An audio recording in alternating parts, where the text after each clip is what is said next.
BJP, இன்னொரு பக்கம் எடப்பாடி தலைமையிலான அதிமுக. ஒருவேளை இவங்க 2 பேரும் மறுபடியும் டிவிக்கு கூட கூட்டணிக்கு வர்றதுக்கான வாய்ப்புகள் வாய்ப்பே இல்லையே தம்பி.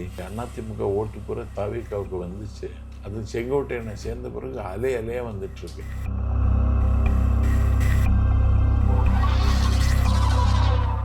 செங்கோட்டையன் அவர்கள் சேர்ந்த போது அவருக்கு கிடைச்ச ரிசப்ஷனுக்கும் நீங்க சேரும் போது அதுக்கு அவங்க தேவைக்கு தரப்புல ஏற்படுத்தின ரிசப்ஷனும் ரொம்ப கம்மியா, அந்த ஒப்பீட்டு அளவுல பார்த்தா ரொம்ப சிம்பிளா இருக்கு. எப்படி இப்போ அதை ஒரு விழா மாதிரி பண்ணாங்க. அதே மாதிரி விஜய் ஒரு வீடியோ வெளியிட்டு இருந்தாரு. ஆனா அதெல்லாம் நாஞ்சில் சம்பத் அவர்கள் எதிர்பார்க்கல. ஏற்கனவே பிரபகண்டா செக்ரட்டரி ஜெனரல்னு ஒரு ஆள் இருக்காரு. அப்படி ஒரு கொள்கை பிரிவு செயலர் இருக்குமோ நான் போறேன். எவ்வளவு பெரிய ராஜதந்திரி பாருங்க விஜய். 10ஆம் தேதிக்கு பிறகு பெரிய அதிசயங்கள் நடக்கும். அதிமுக நிறைய பேர் விலகி தாவேக்காவில் சேருவாங்க. தாவேக்காவில் சேர்ந்துருவாங்க. ஆமாம்.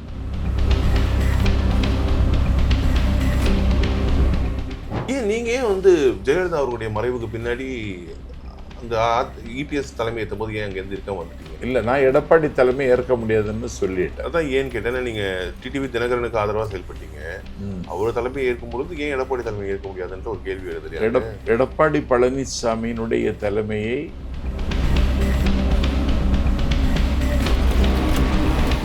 உங்களுடைய செயல்பாடுகள் எப்போ பார்த்தாலுமே சம்பத் அவர்கள் அவருக்கு தனிப்பட்ட முறையில் ஒரு பாதிப்பு ஏற்படும் போது கட்சியை விட்டு வெளியே போயிடுவார், மாறிடுவார் அப்படின்றது ஒரு பார்வை. அதான் சுயமரியாதை. தாவேக்கால அந்த சுயமரியாதை காப்பாற்றப்படும் நினைக்கிறீங்களா? தாவேக்காவுக்கு போனாலே தற்கூரி கூட்டம் அப்படின்னு ஒரு பக்கம் பிரச்சாரம் செய்யப்படும் பொழுது அதே பேர் இருக்கு. இப்படித்தான் எம்ஜிஆர் சொன்னாங்க. விசில் அடிச்சாங்க குஞ்சுகள்னாங்க. விசில் அடிச்சாங்க குஞ்சுகள் 13 வருஷம் அவரை முதலமைச்சராக வச்சுட்டான்.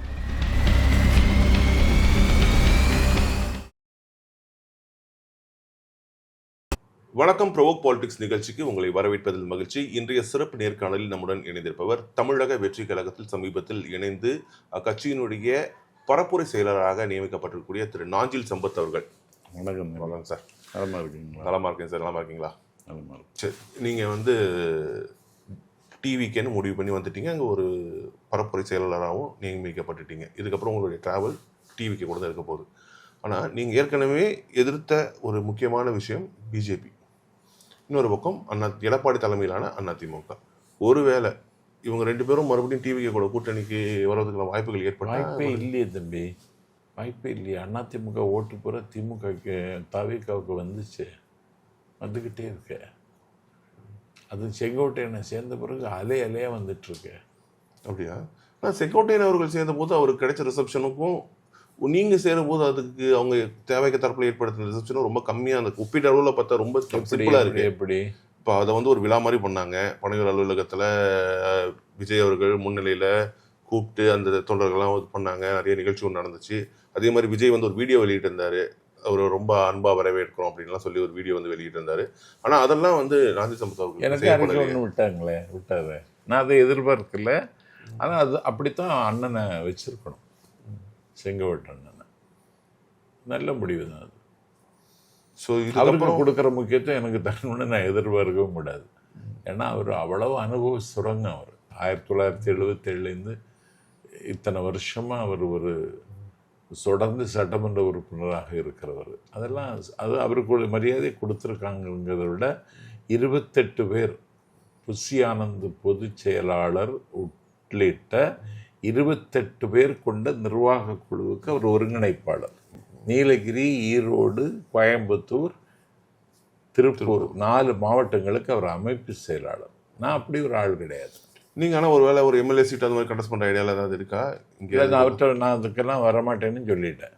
அதெல்லாம் ஐடியாவே கிடையாது. அது என்ன பேசுவது மட்டும்தான். என்ன அதுக்கெல்லாம் பயன்படுத்திடுறாதுங்க, நான் வரமாட்டேன் அப்படின்னு சொல்லிட்டேன் அவர்கிட்ட. அப்படியா அப்படின்னாரு. அதனால் நீங்கள் வந்ததுனால உங்கள் மாவட்டத்தில் தாவேக்காரங்களுக்கு எந்த பிரச்சனையும் இல்லை? எங்கேயும் பிரச்சனை இருக்காது. உங்களை அவங்க வெப்பனை மட்டும் பயன்படுத்திக்கலாம். அது அவ்வளோதான். அந்த எல்லையோட மேடையை தவிர இன்னொரு உலகம் எனக்கு இல்லை. அதிமுகவினுடைய பொதுக்குழு கூட்டம் கூடுது. ஒரு பக்கம் ஓபிஎஸ் 15ஆம் தேதியும் கேள்வி வச்சிருக்காரு. இபிஎஸ் இணைக்கணும் அப்படின்ற கோரிக்கைகள்லாம் நிறைய பேர் முன் வச்சிட்ருக்காங்க. நீங்கள் அது என்ன கருத்தறீங்க அதை பற்றி? நேற்று அண்ணாமலை அண்ணன் ஓபிஎஸ் போய் பார்த்துருக்காரு. சும்மா பார்த்துருக்க மாட்டார். டெல்லியிலேருந்து ஏதாவது இன்ஸ்ட்ரக்ஷன் வந்திருக்கும். ஏன்னா இன்னைக்கு மதுரையிலிருந்து கன்னியாகுமரி வரை ஒரு தொகுதியிலையும் அதிமுக ஜெயிக்கிற நிலைமையில இல்லை. ஒரு தொகுதியில் விட 3,42,000 ஓட்டு ஒரு சுயேட்சை சின்னம் பலாப்பழ சின்னத்தில் நின்று வாங்கினார் ஓபிஎஸ். 2,90,000 ஓட்டு தேனியில் நின்று டிடிவி தினகரன் வாங்கினார். இந்த நிலைமை நீடிக்குமானா சவுத்தில் எல்லா தொகுதியிலும் டெபாசிட் இழந்தது. 2021 இவங்கெல்லாம் சேர்ந்து இருக்கும்போது கூடமே சவுத்தில் ஒன்றும் பெரிய அளவில் அதிமுகவுக்கு ஓட்டு விழலையே. அதான் சொன்னேன். இப்போ இனிமேல் டெபாசிட் இழந்துடும். அந்த ஆப்ஷனும் போயிடும்ன்றீங்க. அந்த அது வந்துடும். அதனால ஓபிஎஸ்ஸை மீண்டும் அதிமுகவில் இணைக்கணும்னு முடிவு பண்ணிட்டாங்க. யாரு? பிஜேபி. ஓ, அதுக்கு தான் அந்த அண்ணாமலை நேரத்தை போய் பார்த்துருக்காரு. 10 அண்ணாமலையே ஏடிஎம்கேக்கு ஆகலையே. அவர் வந்து பதவியிலேருந்து இறக்குனாதான் நாங்கள் வந்து பிஜேபியோட கூட்டணி வைப்போம்ல கண்டிஷன் போட்டில் பிபிஎஸ் சேர்ந்தாரு. இல்லையே, அவர் வந்து நயினாரை விட தீவிரமாக இயங்குறாரு. அவர் இயங்குறாரு. ஆனால் மாநில தலைவர் பதவியிலிருந்து அண்ணாமலையை தூக்குனாதான் நாங்கள் வந்து உங்கள் கூட்டணிக்கு ஒத்துப்போன்னு எடப்பாடி கண்டிஷன் போட்டு தானே அப்படி சொன்னார். அதே அண்ணாமலை எடப்பாடியை முதலமைச்சர் ஆக்கிய தீர்வுன்னு அவரை வச்சுக்கிட்டே ஒரு கூட்டத்தில் சொன்னார். அதனால மீண்டும் அதிமுகவில் இணைகிறார் ஓபிஎஸ். ஓபிஎஸ். ஆனால் இது வந்து அந்த மீண்டும் பிஜேபி கூட்டணிக்கு வருவதுக்கு அவங்க வந்து இப்போ பேசும்பொழுதே ஓபிஎஸ் வச்ச 2 கண்டிஷன், முக்கியமான கண்டிஷன், அந்த கட்சியில் வந்து யாரை சேர்க்கறதா நீங்கள் தலையிடக்கூடாதுன்றது தானே. அதுவும் அண்ணாமலையை வந்து பதவியிலேருந்து இறக்கணுன்றது தான் 2 முக்கியமான கண்டிஷனாக இருந்துச்சு. அதுக்கு ஒத்துக்கிட்டு தானே பிஜேபியும் கூட்டணியில் சேர்த்தாங்க. மறுபடியும் அதை எடுக்க போகிறாங்கன்னு நினைக்கிறீங்க? இல்லை, இப்போ அவங்க ஒரு முடிவு பண்ணிட்டாங்க. சவுத்தில் போய் தம்பி விஜயனுடைய விஸ்வரூபம் அவங்களுக்கு வேரில் கூட நடுக்கத்தை ஏற்படுத்திடுச்சு. ஒரு மரியாதையாவது ஓட்டு வாங்கணும்னா ஓபிஎஸ்ஸை சேர்த்தாகணும், டிடிவியை சேர்த்தாகணும், சசிகலாவை சேர்த்தாகணுங்கிற கட்டத்தில். என்ன எப்படி சேர்ப்பாங்க, என்ன கொடுப்பாங்க அவங்களுக்கு? ஓபிஎஸ் இப்போ ஒன்றும் சேர்க்கலாம், அதுக்கு வந்து அவருக்கு ஏதாவது ஒரு பொசிஷன் கொடுக்கலாம், அவருக்கு ஆதரவாளர்களுக்கு பொசிஷன் கொடுக்கலாம். டிடிவி தனி கட்சி ஆரம்பிச்சிட்டாரு. சசிகலா அவர்கள் வேற ஒரு பக்கம் வேற வேறமாக செயல்பட்டு இருக்காங்க. எப்படி வந்து அவங்களுக்கு கொடுப்பாங்க? அவங்களுக்கு ஒரு போஸ்ட் அக்காமடேட் பண்ணுறது தானே போஸ்டிங்கிறது. இப்போ செங்கோட்டையன்னா வந்துட்டாரு. என்ன நினச்சிங்க நீங்கள்? அந்த கட்சியில் என்ன போஸ்ட் இருக்குன்னு நினச்சிருப்பீங்க. 28 பேர் கொண்டு நிர்வாக குழுக்கு ஒருங்கிணைப்பாளர்னு கொடுத்துட்டாங்க. ஏற்கனவே பிரபகண்டா செக்ரட்டரி ஜெனரல்னு ஒரு ஆள் இருக்கார், அருண்ராஜ். அப்படி ஒரு கொள்கை பிரிவு செயலர் இருக்குமோ நான் போகிறேன். எவ்வளோ பெரிய ராஜதந்திரி பாருங்க விஜய். கேம்பெயின் செக்ரட்டரின்னு அறிவிச்சிட்டார். அதனால அக்காமடேட் பண்ணணும்னு மனசு வச்சா ஏதாவது கொடுக்கலாம், பண்ணிடுவாங்க, சாத்தியப்படுத்திடுவாங்க.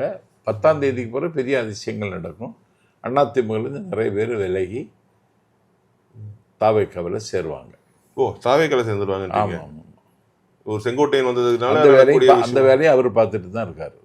ஒரு சில மாவட்டங்களில் சின்ன சின்ன பதவிகளில் இருக்கவங்க வராத பார்க்க முடியுது அதிமுகலேருந்து விலகி தாவைக்காவுக்கு. ஆனால் பெரிய ஆட்கள் யாரும் வர மாதிரி தெரியலையே. இல்லை, பவர் வந்து இவருக்கு கையில் தானே இருக்கு. இப்போ கையெழுத்து போடுற அதிகாரம் அவருக்கு தானே இருக்கு. அவர் கையெழுத்து போடுகிற அதிகாரம் அவருக்கு தொடர்ந்து இருக்குமாங்கிறதும் 10ஆம் தேதி பிறகு தெரிஞ்சிடும். ஓ, ஆமாம். நாளை கூட்டம்ன்றது வந்து என்ன கேட்டால் என்ன மாதிரி தீர்மானம் போடுவாங்க? என்ன கேட்டால் எடப்பாடி தலைமையிலான கடைசி பொதுக்குழுவாக இருக்கும். ஓ, அடுத்த பொதுக்குழுக்கு தலைமை தாங்கிறது வேற ஆளாக இருக்கும். பொதுச்செயலர் வேலை மாற்றப்படுவான்றீங்க. ஆமாம். ஆனால் அதிமுக இருக்க அந்த நிர்வாகியுமே அது ஒத்துக்கிற மாதிரி தெரியலையே. இப்போ வரைக்கும் அதுக்கான ஒரு சினாரியோ கிரியேட் ஆன மாதிரி தெரியலையே. இல்லை, வேற வழி கிடையாது அவங்களுக்கு. வேற வந்து செய்ய முடியாது. ஏன்னா அவங்ககிட்ட போய் லாக் ஆகிட்டாங்க. யார்கிட்ட? பிஜேபிகிட்ட லாக் ஆகிட்டாங்க, லாக் பண்ணிட்டாங்க. ஒரே நாள் 26 இடத்துல ரைடு. அடுத்த நாள் இவரே கூட்டணின்னு அறிவிக்கிறார். சென்னையில் ஐடிசி ஹோட்டலில் சீஃப் தான் அறிவிக்கணும். மேஜர் பார்ட்டி ஏடிஎம்கே, அவர் தான் அறிவிக்கணும். அமித்ஷா அறிவிக்கிறார்.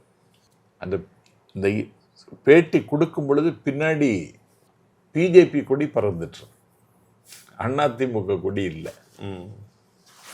சரி, பேட்டி கொடுக்கும் பொழுது நீங்கள் கொடுங்கன்னா சொல்லியிருக்கணும் அமித்ஷா. அவரே கொடுத்துட்டு போகிறார். அப்போ அவங்க அடிமை என்பதை விட சரண்டர் ஆகிட்டாங்க. சரணாகதி படலாம் நடந்துட்டுருக்கு. அந்த எடப்பாடியினுடைய அரசியல் அவர் காலாவதி ஆகிறதுன்னு நான் நினைக்கிறேன். ஒரு அறமற்ற அரசியலை செய்த எடப்பாடி பழனிசாமி அறமே அவருக்கு கூற்றா. ஏன் நீங்க ஏன் வந்து ஜெயலலிதா அவர்களுடைய மறைவுக்கு பின்னாடி அங்க இபிஎஸ் தலைமை ஏற்றும் போது ஏன் அங்க இருந்து இருக்க வந்துட்டீங்க? இல்லை, நான் எடப்பாடி தலைமை ஏற்க முடியாதுன்னு சொல்லிட்டேன். அதான் ஏன்னு கேட்டேன்னா, நீங்க டிடிவி தினகரனுக்கு ஆதரவா செயல்பட்டீங்க. அவர் தலைமை ஏற்கும் பொழுது ஏன் எடப்பாடி தலைமை ஏற்க முடியாதுன்ற ஒரு கேள்வி எழுதலையா?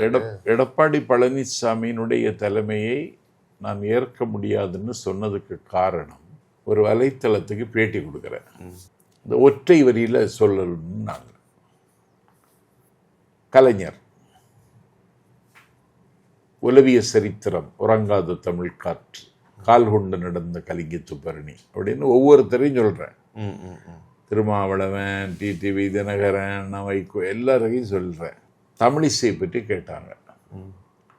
அதுக்கு ஒரு வார்த்தை சொன்னேன். அதில் அந்த அம்மா அவங்கள அவமானப்பிடிச்சதான் நினச்சிச்சு.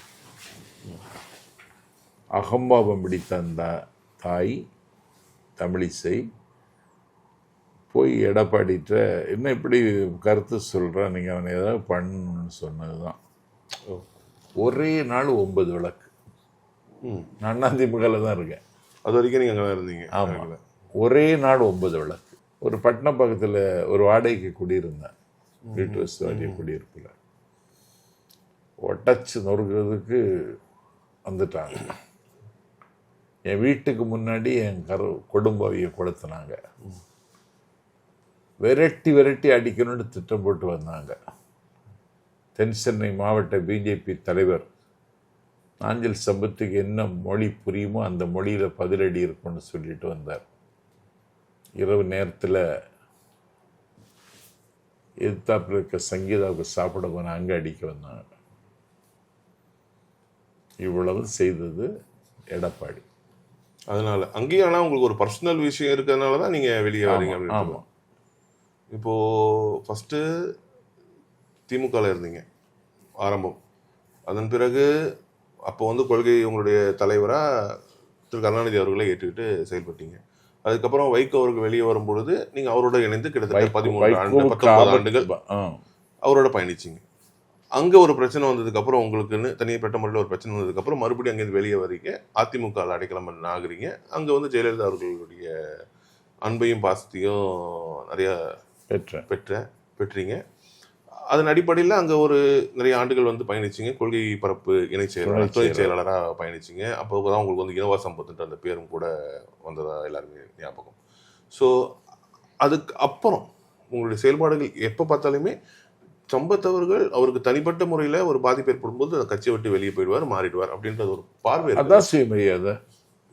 என் அண்ணா வரம்புரிஞ்சான்னு சொல்லுவார், ஒரே இடத்துல இருக்கிறது சாக்கடை தான்டா இருக்கும். இப்படி சொன்னார். நான் அருவி போல் நழுவி கொண்டிருக்கிறேன்னார். நான் கூடுகள் மாறினாலும் எந்த கூட்டிலிருந்து ஒரு குச்சி கூட கொண்டு வந்ததில்லை பாரு. அதே நிலைமை தான் எனக்கு. தாவேக்கால அந்த சுயமரியாதை காப்பாற்றப்படும் நினைக்கிறீங்களா? ஏன்னா இங்கே வந்து அந்த அறிக்கையிலேயே நீங்கள் உங்களை வந்து கொள்கை அதாவது பரப்புரை செயலாளராக அவங்களுக்கு அறிவித்த அந்த அறிக்கையிலேயே விஜய் அவர்கள் கோட் பண்ணியிருக்கிறது, என் ஆனந்த் அவர்களோட இணைந்து இவர் செயல்படுவார் அவருடைய. ஆமாம், எனக்கு ஒரு கைடு வேணும்ல, இருக்கட்டும். நீங்கள் விஜய் அவர்கள் அடிக்கடி பார்க்க முடியக்கூடிய சூழல் ஏற்படுது. பார்க்கணும்னு நான் விரும்ப மாட்டேன், எனக்கு அதுதான் பிடிக்கும். இப்போ தாவேக்காவுக்கு போனாலே தற்கூரி கூட்டம் அப்படின்னு ஒரு பக்கம் வந்து பிரச்சாரம் செய்யப்படும் பொழுது அதை எப்படி எதிர்கொள்வீங்க? இப்படித்தான் எம்ஜிஆர் சொன்னாங்க, விசில் அடித்தாங்குஞ்சிகள்னாங்க. விசில் அடித்தாங்குஞ்சிகள் 13 வருஷம் அவரை முதலமைச்சராக வச்சுட்டான். இந்த தற்குறிகள் அவரை முதலமைச்சராக போகிறான். தற்குறி ஆச்சரியக்குறியாக மாறும். இப்படி டேமேஜ் பண்ணக்கூடாது. நான் அப்படி சொன்னால் பல அமைச்சர்களை நான் சொல்ல வேண்டியது இருக்கும். எந்த அடிப்படையில் நீங்கள் வந்து உங்களுடைய சுயமரியாதைக்கு அந்த இடத்துக்கு வந்துடாதுன்ற ஒரு நம்பிக்கை உங்களுக்கு ஏற்பட்டுருக்கு? வராது.